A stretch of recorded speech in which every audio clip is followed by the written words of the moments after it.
Anda ingat lagi Nazri Ahmad, pertahanan kiri, bekas pemain JDT, pernah beraksi bersama Kelantan. Selangor pernah?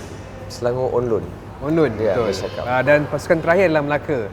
Sekarang ni orang kata usahawan berjaya lah kan. Tahniah Nazri atas apa yang anda lakukan. Tapi dah lalang ni kita datang ni first kali, kita masih segar dengan cerita pasal JDT. Awak juga merupakan bekas pemain JDT. Mereka beraksi semalam bermain dalam kempen ACL. Macam mana awak tengoklah pencapaian diorang ni di peringkat pentas Asia ni? Okey, pada saya untuk JDT ni pencapaian dekat pentas Asia ini adalah peringkat paling tinggi lah untuk tim-tim kat Malaysia, dan diorang kira buat rekod baru, berjaya layak sampai ke pusingan kedua kan. Sebelum, kalau kita tengok result diorang kat grouping pun sangat baik lah. Betul. Diorang juga buat rekod baru, menang dengan result yang selesa. Dan mungkin bila kita sampai ke peringkat kalah mati ni, pada saya mana tim lebih bersedia dan dia akan menang game tu lah. Betul. Dan berdasarkan result semalam, saya rasa Urawa lebih bersedia lah daripada JDT. JDT pun bukan kata bersedia, dia lebih preparation. But based on quality, saya rasa ada pada Urawa lah. Dan positifnya permainan daripada side JDT, diorang boleh absorb tekanan daripada Urawa. Just result macam saya cakap lah, mana tim lebih bersedia dan dia akan menang perlawanan. Dan mereka juga ada kelebihan bermain di tempat sendirilah untuk pasukan Urawa Reds. And of course, apabila kita jumpa Nazri ni, kita rasa macam agak surprise sebab sekarang ni dia ada satu kedai dan ada juga satu kelab bola sepak. Tapi kita nak tanya pasal kedai makan ni dulu. Di Si Jangkang dan juga nama kedai The Hooks. Mungkin boleh cerita konsep kedai dan juga macam mana idea menubuhkan ataupun mewujudkan kedai makan ni. Okey, untuk The Hooks Coffee and Restaurant ni, asalnya bukan saya start The Hooks ni terus dengan satu benda yang besar lah. Kalau just nak share, saya start dengan buka kedai tepi jalan, warung, just nasi campur, nasi bajet, untuk tengok flow kedai makan ni macam mana, cara pembelian makanan, apa benda yang kita boleh simpan lama, dan macam mana kita nak control daripada segi cash in cash out semua kan. Dan bila tu? Itu saya ingat masa first PKP. That time masa first PKP pun ada few thing yang saya buat lah. Saya ada jual barang basah apa semua sebab saya nak dapatkan harga yang murah untuk kedai saya pakai. Saya terpaksa beli dalam amount yang besar. Kalau kata tak dapat amount besar, supplier juga tak boleh bagi. That's why saya pada masa yang sama, orang tak boleh keluar beli barang apa semua, saya sediakan satu team rider untuk pergi take order saya online, dan kita akan hantar terus ke rumah lah, macam kebanyakan warga emas yang tak boleh keluar kan. Daripada situ yang saya timbul idea untuk cuba pergi lebih besar lah. That time pun kita berniaga tepi jalan, sale dia agak baik lah. Okey. Kita try. Ini bukan props tau, ni untuk minum ni. Ni antara dia punya special menu jugalah, coffee ya. Yes, coffee. Lagi apa lagi? Selain coffee, kita ada coklat punya few flavor lah. Dan kalau kata kopi juga, kita ada Black Series. Series di mana kita ada kat situ, kalau tengok kat belakang kita ada Black Coffee Cube ataupun Nutella Coffee Cube. Special atau different dia, ais ni kita akan pakai black coffee lah, ais tu warna hitam. Terbaik. Makanan macam mana pula? Okey, untuk makanan Western lah. Western kebanyakan western punya menu pun kita dah upgrade lah. Kita ada steak menu, kira paling premium kita ada Angus rib eye dan juga Angus strip loin lah. Okey. Selain tu kita punya signature menu-menu yang ada The Hooks, macam The Hooks spaghetti, kita ada The Hooks fries, The Hooks mac and cheese, fish and chip, dan juga chicken karage. Ini semua datang dari mana idea buat western ni? Awak memang pergi luar negara research ke ataupun memang just try je? Okey, dulu asal The Hooks ni kita sahabat saya just buka satu kontainer lah dekat Batu Tujuh Sejangkang ni. Start daripada tu, bila saya dah balik ke kampung halaman, discuss dengan diorang apa semua, nak buat pembaharuan lah, renovation selepas PKP apa semua. Dan kita ada pergi ke Dubai tu hari sekali untuk tengok servis. Bukan just kita pergi jalan, kita tengok servis kat sana. Kenapa diorang boleh jual dengan harga yang mahal, sebab apa. Jadi kita tengok diorang punya servis, diorang punya, orang kata, preparation, penampilan makanan diorang. Jadi kita boleh nampak different je dekat situ. But bila kita makan dekat sana baru kita rasa benda tu memang berbaloi lah. Faham. That's why kita try cuba bawa ke sini. Maksudnya cuba bawa satu benda yang barulah. Kalau saya tak pergi ke sana, mungkin saya pun tak ada keberanian untuk buka satu kedai yang besar macam ni. Dengan apa menu yang kita ada sekarang lah. Kenapa kat Sejangkang? Sebab Sejangkang adalah kampung halaman saya, tempat kelahiran saya. Cuma saya dah lama sangat tak balik sini lah sebab saya main bola. Daripada umur 13 sampai umur saya 27 tahun. Last saya main kat Melaka tu 13 sampai umur 27, lebih kurang 12 tahun lah. Daripada saya sekolah menengah, dan saya pergi national underage, Harimau, saya main profesional, dan this year baru saya balik sebab anak pun dah besar kan, dia dah start sekolah kat sini. Dan saya tengok dekat sini ada peluang atau market yang besar, berkapasiti penduduk. That's why saya fikir ada something yang boleh buat dekat sini lah. Alright. Barista kat belakang ni, kalau perasan, diorang ni semua kawan-kawan dia juga, ex-player. Syakir Ali, siapa lagi? Lelo. Syakir Ali dengan Lelo. Husaini Hafiz takat ni yang masukkan kita.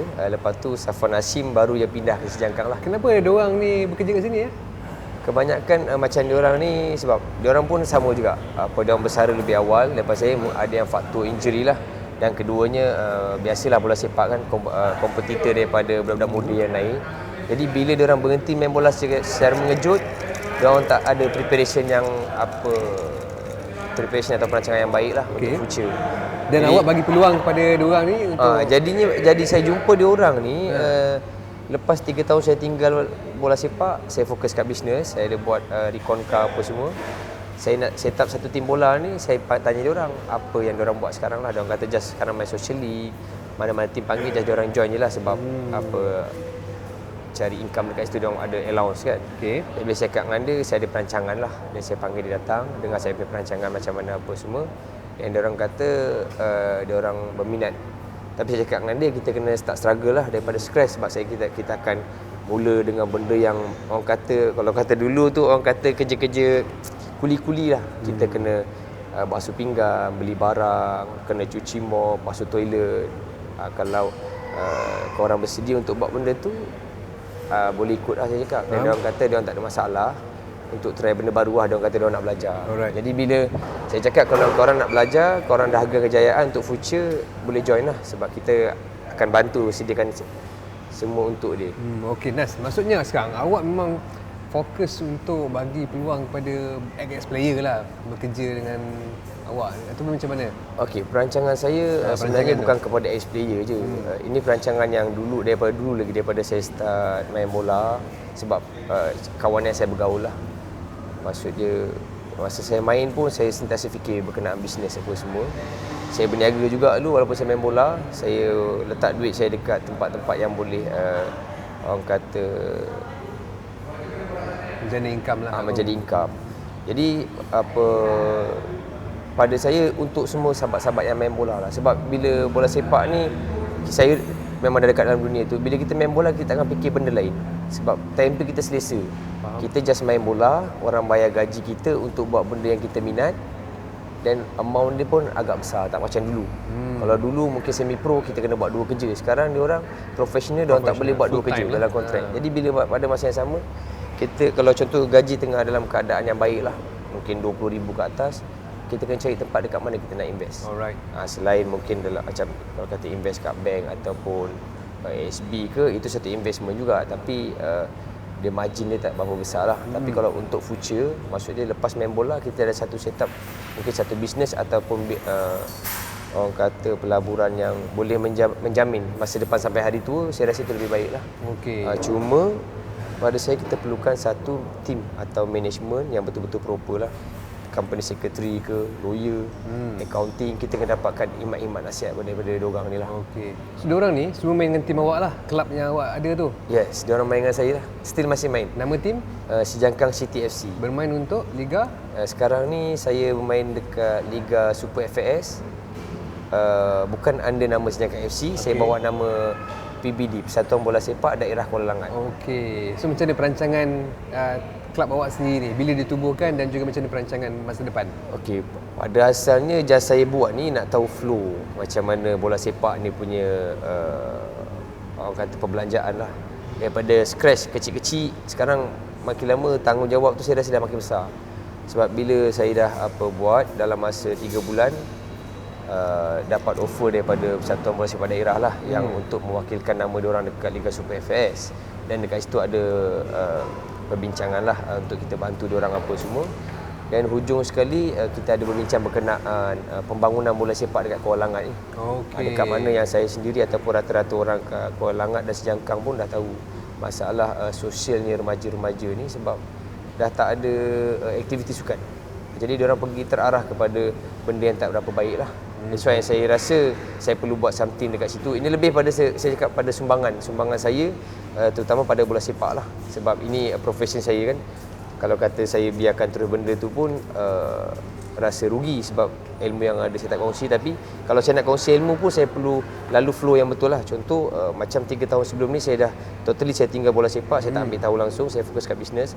Bila saya start balik dengan bola sepak ni, saya dah bukan pemain bola sepak, saya sebagai jurulatih, dan saya rasa saya perlu untuk pergi kos jurulatih, saya kena pergilah. Dan saya pergi tu ada ambil kos lisensi. Dan bila balik daripada tu saya dah jadi seorang yang berbeza lah. Dia maksud dia setiap benda yang kita pergi kursus ke apa ni, ilmu baru tu kita kena apply benda tu. Dan alhamdulillah sekarang result dia, saya jadi orang yang lebih baik sebagai seorang jurulatih lah. Saya boleh bercakap dengan player, boleh counter diorang, dan saya pula kena menguruskan tim bola sepak ni sendiri. Duit cash in cash out berapa pun. Orang staff saya yang jaga kit man keluar duit apa semua. Jujur saya cakap, apa yang saya buat ni atau model pengurusan, saya cuba follow apa yang JDT buat, apa yang TMJ applykan, di mana dia ambil tahu setiap sen duit kelab keluar ke mana. Even staff yang potong rumput pun bos ambil tahu berapa bayar dia, macam mana cara. Jadi bila kita ambil tahu semua part tu, kita boleh tengoklah kat mana kelemahan, kat mana kita ada waste money ke apa, lose money. Jadi ruang-ruang untuk ketirisan tu kita dah kecilkan lah. Untuk kita hilangkan terus saya rasa mustahil. Daripada besar kita kecilkan ruang tu, insya-Allah akan datang bila kita ada satu model sistem yang betul-betul boleh diguna pakai, tak ada masalah isu ketirisan. Dan saya rasa kelab, terutama kelab saya yang kelab kecil ni, boleh bertahan lebih lama lah. Kalau tak ada masalah, saya tengok perbelanjaan contoh sekian ni boleh digunakan untuk 3 tahun akan datang. Tapi kalau tak ada proper management, dalam masa setahun perbelanjaan tu akan habis. Ataupun mungkin akan overhead. Apa berlebihan penggunaan. Alright. Banyak juga awak belajar dengan JDT Dia pro and kontra bang. Setiap kali benda yang kita involve atau kita nampak, kita kena sentiasa letak question mark. Kenapa benda tu terjadi? Kenapa benda ni dibuat? Dan baru kita akan dapat cepat belajar lah. Okey. Lepas tu apa yang awak nak jadikan kelab bersepak ni satu hari nanti? Mungkin yalah bila dah ada kelab bersepak ni, mungkin kita beranggapan akan bermain di liga lebih atas kan? Atau macam mana plan dia? Buat masa sekarang ni, asalnya dulu memang kita ada fikir nak pergi ke liga atas lah. Tapi ikut pada kemampuan yang kita ada dan kawasan kita duduk. Jadi saya fokus untuk tim bola sepak ni, kita kena ada satu business model lah. That's why saya buka kedai makan The Hooks ni. The Hooks ni adalah sponsor utama tim bola sepak ni lah. Dan daripada kedai makan ni, yang berkait dengan bola sepak, dan insyaAllah kita akan buat satu kita punya local brand lah, Rock 7, sebab untuk keluarkan kita punya local produk. Saya ambil contoh untuk produk ni macam mana FBT Thailand buat. Di mana awak pun sendiri tahu dulu Thailand punya national team just pakai FBT. Saya pergi Thailand dulu pun masa main underage pun FBT. Saya pun pergi sana daripada Malaysia, saya nak beli FBT nya brand. Tapi bila kita tengok dia punya quality apa semua, saya cakap baik. Kenapa kita tak boleh buat dekat Malaysia? Tak ada. Ada yang buat tapi mungkin tak berapa menjadi macam FBT. Sampai sekarang Nike nak masuk, dia kena bayar satu amount yang besar kepada FBT untuk ambil tempat tu. Saya rasa boleh buat, cuma kita kena, saya cakap, kita kena cari team dan management yang betul-betul proper. Kita set up slow-slow, insya-Allah akan naik lah. Okey. So bermakna sekarang Nazri, kita lihat awak bersara pada usia 27 tahun tu. 27. Tak menyesal lah juga atau macam mana? Pada asalnya memang kita rasa macam struggle, lepas tu rasa kenapa berhenti awak sangat. Tapi bila dia ada positif dan negatifnya. Pada saya, biasa saya akan ambil lebih more on positif. Saya cakap lah, ada question mark, kenapa jadi macam ni, kenapa jadi macam tu. Dan akhir sekali bila kita satu-satu benda terjadi tu, saya bersyukur je bang. Maksud dia, bila kita nampak positifnya, oh ni positif dia, rezeki dia kat sini. Maksud dia rezeki ni bukannya orang kata just duit dia bang. Macam saya, contoh bila saya berhenti ni, saya dapat kenal orang kawan-kawan yang daripada bidang lain, ada kelebihan. Itu rezeki saya juga. Mungkin daripada segi apa orang kata income atau duit tu akan datang kemudian. Kalau kata kita positif untuk fikir benda tu, insya-Allah kita lebih kuat, kita lebih sabar. Dan kita lebih yang penting sedia mendengar lah bang. Sebab bila kita daripada bola sepak ni, kita nak pergi ke bidang restoran ni, kita kena kosongkan kita punya mind, ego kita apa semua, just be humble. Jumpa apa orang yang betul-betul ada kepakaran dalam bidang tu, just dengarlah apa dia cakap, just kita follow. Yang mana positif kita ambil, yang negatif jadikan pengajaran lah. Jangan kita jadi mandai-mandai pula daripada dia, jadi maksud dia benda tu takkan jadi. Walaupun kita tahu, just buat tak tahu je. Dan akhir sekali, apa yang awak akan fokus lah? Coach, usahawan ataupun apa tadi lagi ya? Usahawan ataupun jurulatih lah. Yang mana yang nanti awak akan letak keutamaan? Saya akan letak keutamaan pada usahawan lah. Sebab bola sepak ni, kalau sebab perbelanjaan dia besar bang. So coach ni samping-sampingan lah. Kesampingan tu kan. Dan pada masa yang sama, sebab tu saya letakkan tim Sejangkan City ni, perancangan saya untuk pembangunan, di mana saya nak yang ada dalam Sejangkan City ni kebanyakan kawan-kawan saya ex-player lah. Yang mana dah tak main, dia orang bermain dengan saya. Lepas tu mana yang tengah main pun mungkin dia orang tengah recovery punya, dalam masa recovery dia orang perlukan match business. Kalau dia orang free, dia orang boleh datang join kita punya game lah. Dan bila dia orang dah comeback untuk pergi selection mana-mana team, dia orang boleh pergi anytime lah. Just bonus untuk dia orang datang dengan kita bantu daripada segi situ. Lepas daripada main bola, dia nak involve dengan kita, mungkin cari peluang pekerjaan apa semua, kita akan set up satu tempat lah. That's why saya ada perancangan, insya-Allah kalau ada rezeki, perniagaan pun okey, by hujung tahun depan kita akan buka satu home ground sintetik punya field lah, turf field dekat sini, sebagai kita mini stadium lah kita panggil. Dan dekat situ kita akan buat satu akademi lah, ya, akademi swasta. Dan dekat akademi itu tenaga pengajar adalah kawan-kawan ex-player saya. Sebab saya tengok rata-rata mana akademi yang buat, yang mengajar, memang dia minat, tapi bila kita ada experience dalam bola sepak, bermainlah, maksud saya agak sukar untuk kita ajar pemain-pemain muda ni cara yang betul untuk main bola. Macam saya cakap lah, kalau kita salah ajar dia orang, salah lah nanti apa yang dia orang buat. Saya nak flashback sikit lah masa awak bermain kan. Dalam banyak klub mana yang best lah untuk awak? Of course JDT lah. Masa tu siapa coach that time saya Fandi Ahmad. Macam mana masa tu antara batch awal pergi JDT? That time tu pun kalau perasan apa, mula-mula memang kita ada nama-nama besar macam Denny Guiza apa semua. But dalam bila transfer window tu, kita punya foreign players semua dah tak ada dah. Last sekali kalau abang boleh tengok, kita pakai 100% lokal. Dan cabaran dia kat situ lah that time. Tapi time tu environment supporting daripada fans tu yang buatkan kita lupa semua benda tu lah. Kita lawan tim yang ada import pun, just kita main yang betul-betul pada saya, kalau pada tanya pada saya, kita main betul-betul daripada hati lah. Saya pun sampai orang pun cakap macam saya ni orang Johor. Sebab orang tak tahu pun asal saya mana. Tapi cuma rezeki saya, macam saya tumpah rezeki kat Johor, saya bermain kat Johor, saya naik dekat sana, orang kenal saya kat sana lah. Bermain dengan Denny Guiza sempat lah? Denny Guiza sempat, saya sempat training dengan dia apa semua sebelum dia keluar. Bermain satu tim dengan top class player kan, world class player. Banyak benda yang kita belajar daripada orang abang, daripada segi teknik dan macam attitude diorang apa sekali pun. Macam saya cakap, mana yang positif kita ambil, yang negatif kita jadikan pengajaran. Diorang ajar kita, at least kita kalau nak belajar jangan tunggu orang itu apa bagi tahu. Kita tak tahu, kita tanya. Macam biasa orang cakap lah bang, kalau kita malu bertanya, kita sesat jalan. Bila kita bertanya dengan dia, tak ada isu bang, dia akan ajar kita. Walaupun dia tak ada English yang baik, bila kita bertanya, dia pun ada rasa nak mengajar, dia akan panggil satu kawan dia yang ada proper English untuk explain. Dan banyak benda yang saya belajar dengan dia orang abang. Pablo Aiman sempat Pablo Aiman sempat. Kita training dengan dia. So memang satu kata apa, benda yang takkan lupa lah kan. Satu tim dengan Pablo Aiman kan. Pengalaman dengan dia orang, sempat training dengan dia orang apa semualah.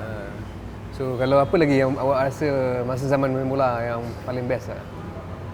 Harimau Muda lah Harimau Muda tu kita punya pembangunan bola sepak lah. Kita pergi dekat overseas, saya kat sana 6 bulan dekat Slovakia dengan kawan-kawan semua kan, beraya kat luar, main dengan tim-tim kat luar sana. Rindu tak? Zaman dulu? Itu biasa abang, macam saya just style benda yang lepas kita just sebagai memori jangan kita kenal sangat, kita pandang ke depan. Alright, okey. Kepada anda yang berada di area Selangor ataupun lebih dekat dengan Sejangkang, okay, boleh singgah dekat ni Batu Tujuh. Ya, Batu Tujuh Sejangkang. Sejangkang, nama kedai The Hooks. Sebab pelbagai juadah ada kat sini. Yang the best ni kopi lah kan. Saya pun first time memang nak try dan saya boleh recommend dekat kawan-kawan office sana untuk datang. Ya, boleh. Okay, thank you Nas.